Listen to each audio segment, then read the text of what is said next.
This image shows the internal stator and rotor components of a standard AC motor. In modern setups, controlling these moving parts is rarely handled by older magnetic starters.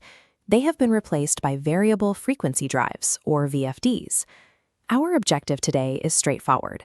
We are going to take a factory-fresh VFD and commission it to run off a custom external control panel, fully equipped with stop, start, jog, and directional inputs.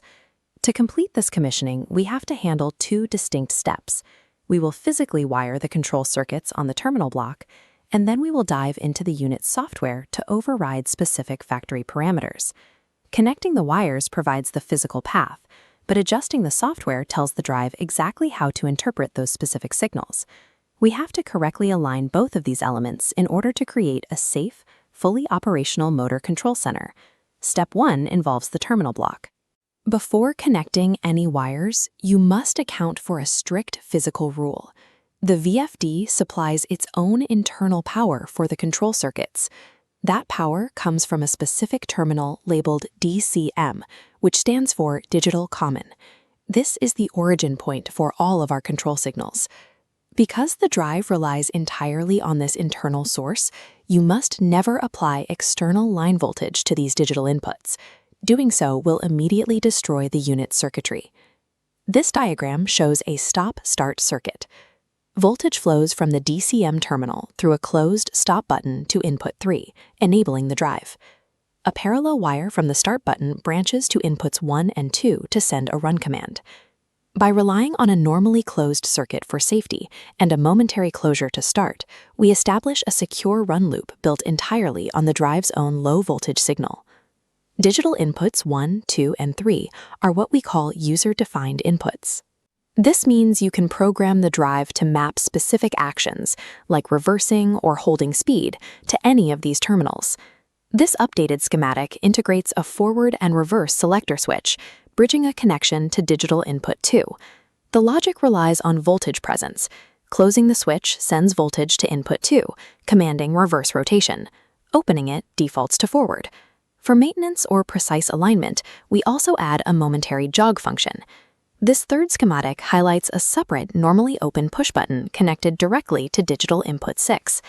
By routing a single DCM power line through various switches to different user-defined inputs, you can operate multifunctional motor behaviors entirely from a remote panel. Our input commands run on the drive's low voltage, but the VFD also needs a way to communicate its operating status back to the operator through external indicators. To do this, we use the drive's programmable relay outputs. These act exactly like the auxiliary contacts on a magnetic starter, physically opening or closing a circuit when the drive's internal state changes. This schematic illustrates the relay wiring for external 120-volt indicator lamps. Notice the separate external line voltage entering at relay terminal R2. This line feeds the common terminal and exits through either the R1 or R2 normally open terminals. The difference between these two systems is clear. Digital inputs use the drive's internal low voltage to receive commands, while relay outputs safely switch an entirely separate external line voltage to broadcast the system's status. At this point, the physical panel is correctly wired. However, if you press the Start button now, the newly installed VFD will ignore the command. This happens because, out of the box, the VFD is loaded with factory default parameters. It expects you to operate the motor at a standard 60 Hz using the buttons located directly on the unit's keypad. To fix this, we have to make our first software adjustment. We access the parameter menu and switch the operational command source away from the integral keypad over to the external terminal strip we just wired. Our second required adjustment protects the physical hardware.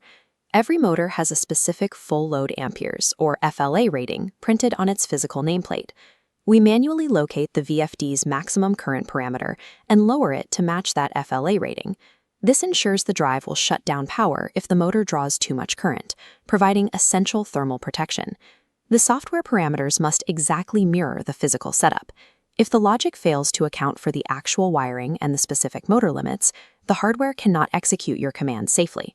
With the wiring secured and the software parameter synced, we have a complete setup. The motor, the VFD, and our custom remote pendant are ready for validation.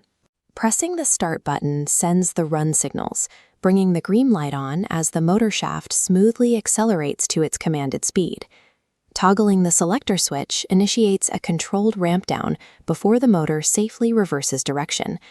A quick press of the final button verifies the momentary jog function operates precisely as wired.